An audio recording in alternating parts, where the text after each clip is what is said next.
안녕하세요. 매경 MK 부동산입니다. 어제 국토부가 전세 사기 피해 방지 방안을 발표를 했습니다.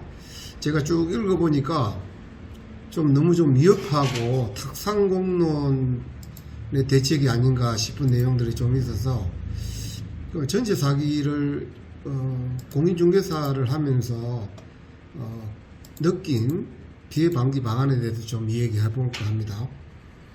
우선 이제 국토부가 피해 방지 방안으로 낸 게 첫 번째는 예방 대책이죠. 이 예방 대책을 보면 이제 임차인한테 정보 제공을 확대하겠다. 선순위 권리 관계라든지를 이제 확인할 수 있는 권한을 부여하고 또 앱을 구축해 가지고 누구나 볼 수 있도록 이렇게 구축을 하겠다 이런 내용인데 이거는 사실은 이제 개인정보 보호도 있고 그렇기 때문에 이게 이제 될지 안 될지는 잘 모르겠습니다. 이게 참 어떻게 보면 위험한 발상인 것 같기도 하고요. 그 다음에 이제 안전한 거래 환경에서 이게 임대사업자 권한관리 강화, 시장 감시 기능 확대, 공정가격 산정체계 마련, 고전세가율 제약관리. 이거는 위의 대책 갖고 부족하니까 좀 보완을 한 것 같은데 크게 의미가 없는 것 같아요. 실제 실무에서는. 그 다음에 이제 최우선 변제 금액 상향. 이제 이거는 상향하면 좋긴 하겠지만 나중에 뒤에서 제가 설명하겠습니다만 현재 최우선 변제 금액을 상향한다 하더라도 옛날에 이제 건재당에 설정된 데는 크게 의미가 없고요.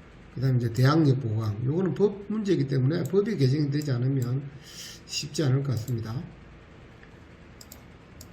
그 다음에 이제 전세 사기 피해 지원. 요거를 쭉 읽어보니까요. 좀 안 된 얘기지만 전세 난민들 보호하는 이런 생각이 좀 들어서, 요거는 안 보겠습니다. 그 다음에 이제 전세 사기 단속, 처벌 강화. 사실 지금 사기가 처벌이 안 돼서 이루어지는 건 아닌데 그걸 좀 강화한다고 해서 이렇게 좀 효과가 있을지, 또 이거는 처벌은 어찌됐건 사기를 당하고 난 이후인데 이전의 대책이 좀 중요하지 않을까 싶습니다. 크게 이제 이 다른 유형도 있겠지만 전세 사기가 어떤 경우에 일어나느냐 하면 집값보다 전세금이 높아가지고 나중에 이제 경매에 넘어갔을 때 전세금을 다 못 받는 경우, 이런 깡통 전세 이렇게 유형이 있을 수도 있고, 그 다음에 내보다 앞선 선순위가 즉 건재당이나 그 다음에 체납세금 이런 것들이 많아가지고 내 보증금하고 합쳤더니 집값을 초과하는 경우, 이런 경우도 있을 것이고, 또 소유자가 아닌 경우에 계약하는 경우도 있어요. 배우자나 직계 좀비서, 그 다음에 이제 법인인 경우 직원 이렇게 계약하는 경우에 받더니 나중에 이게 진정한 소유자가 의사가 없더라, 이런 경우. 또 아니면 자기가 월세를 받아가지고 살고 있으면서 그거를 전전세로 다시 놓으면서 전세금을 받아 챙기는 행위, 이런 이제 유형들이 있겠습니다.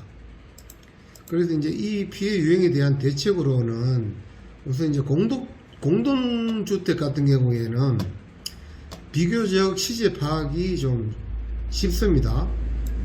국토부 실거래가를 보거나 또 네이버 등 있는 매물 광고를 보거나 또 KB 시세 등 이런 제공 사이트에서 확인하거나 또 아니면 인근의 공인중개사 사무실에 여러 군데 이렇게 문의를 하면 시세 파악이 어느 정도 됩니다.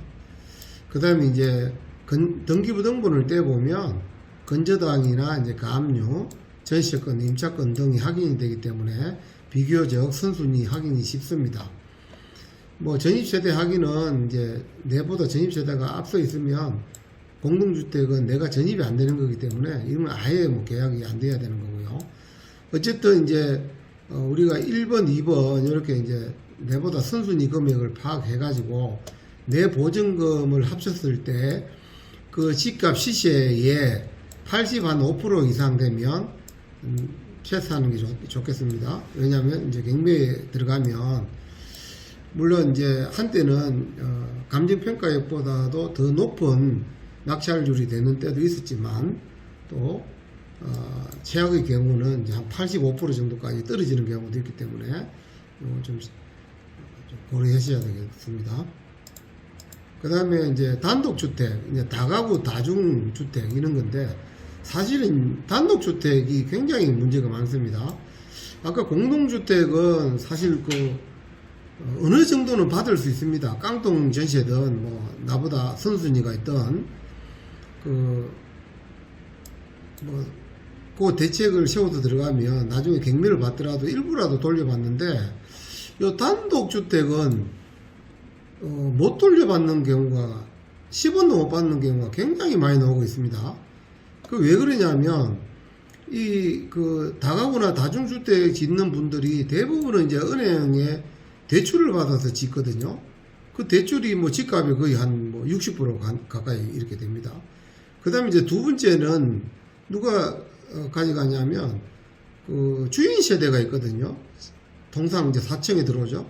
그 주인 세대 3룸 전세를 이제 2순위로 책정해 놓습니다, 보통. 그럼 이제 은행 건저당, 그 다음에 두 번째 이제 주인 세대에 살고 있는 그분의 전세금을 받아가고 나면 거의 경매 낙찰가가 잔액이 남는 경우가 없습니다. 그런데다가 이제 소액 보증금 찾아가 버리고 하면요, 그 투룸 같은 것들 전시에 들어간 사람들은 거의 또 소액 보증금도 해당이 안 되기 때문에 거의 10원도 못 받고 나가는 이런 경우가 많습니다. 그래서 여기는 참 다가구나 다중주택에 전시를 들어갈 때는 특히 이렇게 주의를 하셔야 됩니다. 시세 파악을 좀 잘해야 되는데 시세 파악이 또 공동주택에 비해서 굉장히 어렵습니다. 저는 이제 원가법, 수익률법 이걸 두 개를 방법으로 이제 산정하는데 다음에 알아보도록 하고요. 자세히.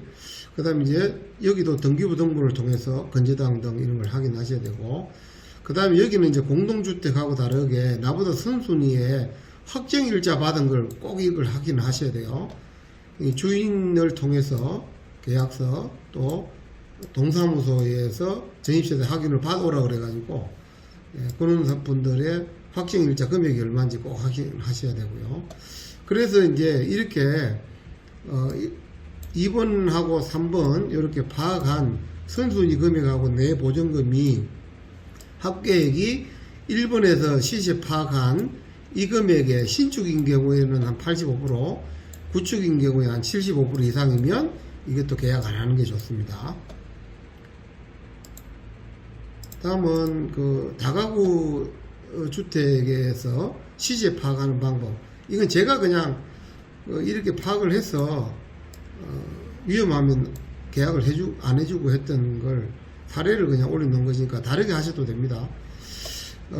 예를 들어서 제가 이제 302호를 이렇게 전세 보증금 9천만 원에 이렇게 계약을 해주려고 한다고 했을 때 우선 이 대지의 면적 평에다가 그 시세는 뭐 중개사들이면 그 땅의 시세는 대략 알 수 있지 않습니까?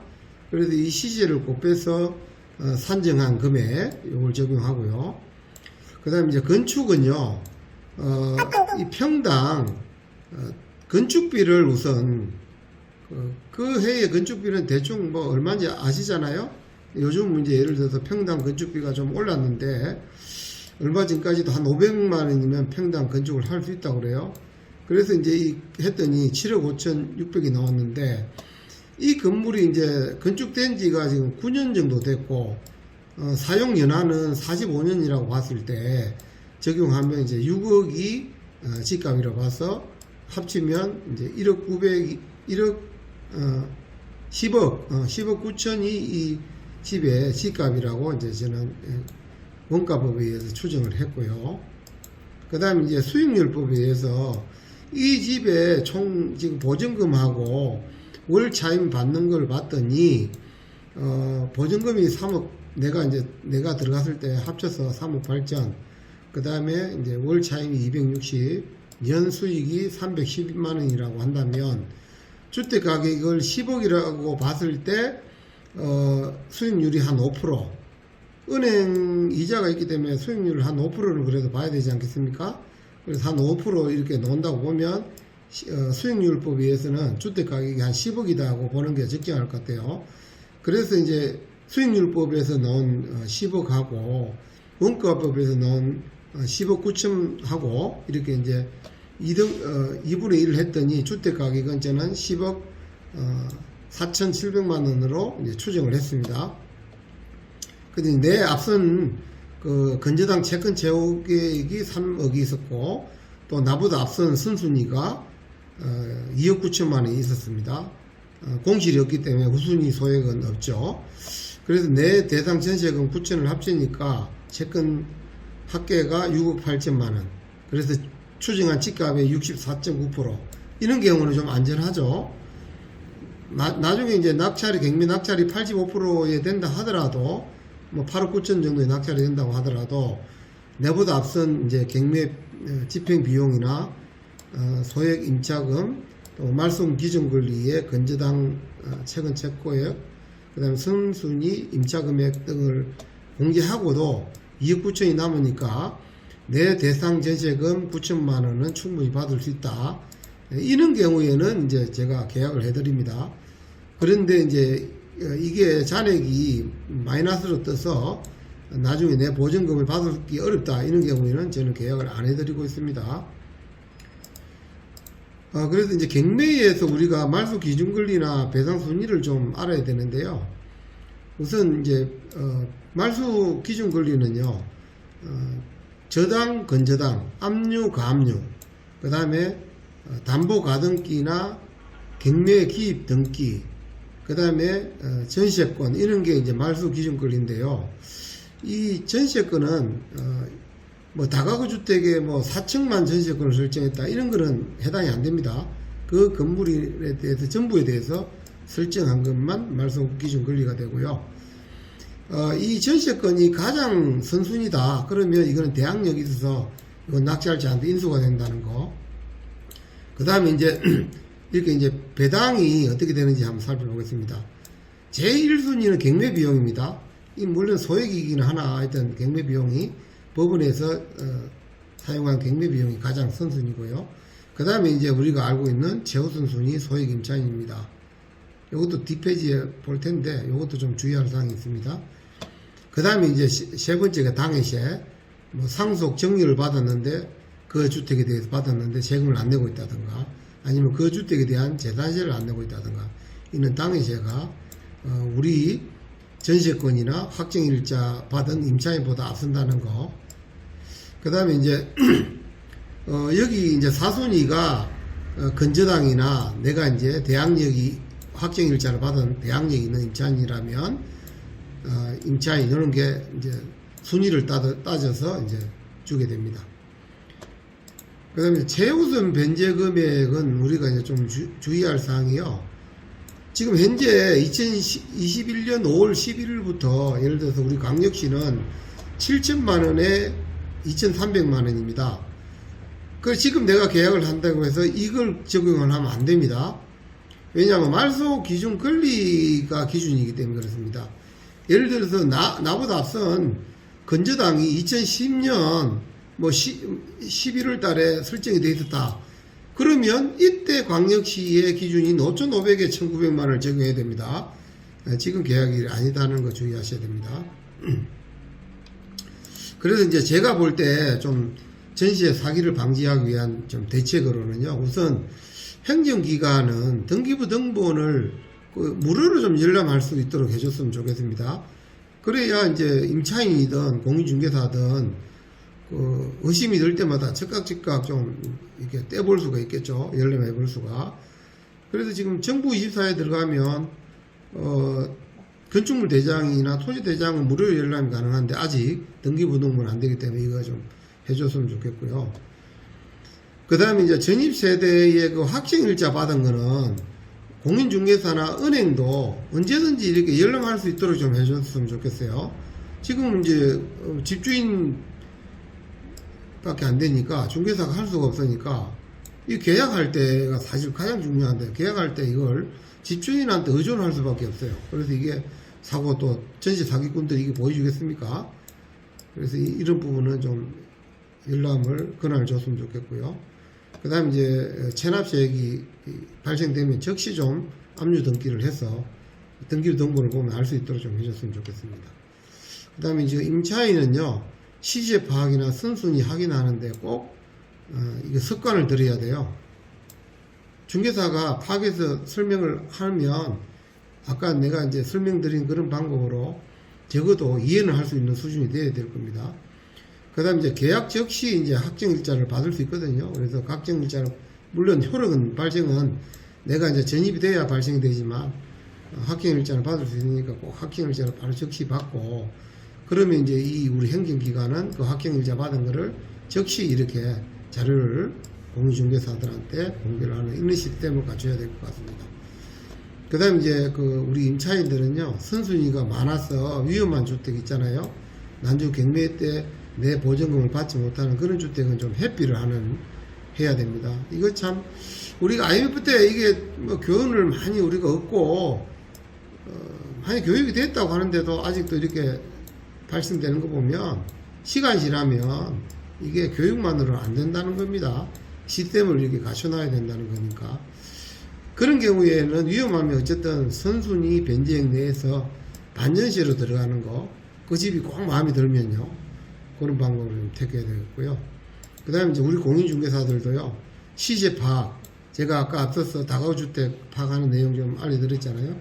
이런 걸 좀 파악을 좀 철저하게 해서 우리가 임차인한테 설명하는 습관을 들여야 될 거고요. 그 다음에 이제 선순위 금액도 상세하게 좀 설명하는데, 등기부등본뿐만 아니라 우리가 이제 확정일자 선순위, 그 다음에 나보다 늦은 공실인 경우에 이제 소액 임차인은 나보다 앞서잖아요. 그런 것들 좀 상세하게 설명해야 되겠고요. 그 다음에 이제 기본적으로 경매에서 보증금을 받을 수 없는 그런 위험한 물건은 중개를 안 해야 되겠습니다. 제가 이제 한번 해본 사례인데요. 제가 이제 그 아까 다가구주택 그 사례대로 시세를 파악해서 너무 위험해서 제가 중개를 못하겠다 이렇게 해서 안 했거든요. 그런데 그 옆집에 가서 그걸 그대로 저기 전세 계약을 하는 걸 봤거든요. 이런 거 참 우리 공인중개사들 그 수수료 조금 받자고 이렇게 좀 안 했으면 좋겠습니다. 그 다음에 이제 대리인이 계약할 때는 꼭 소유주들한테 확인하고 대리 그 서류들 철저하게 하는 습관, 그런 습관을 갖춰야 되겠습니다. 오늘은 좀 급하게 국토부가 발표한 전세 사기 그 방기 대책이 너무 허술해서 실질적으로 이제 현장에서 적용될 만한 그런 대책을 한번 설명드려 봤습니다. 예, 시청해주셔서 감사합니다.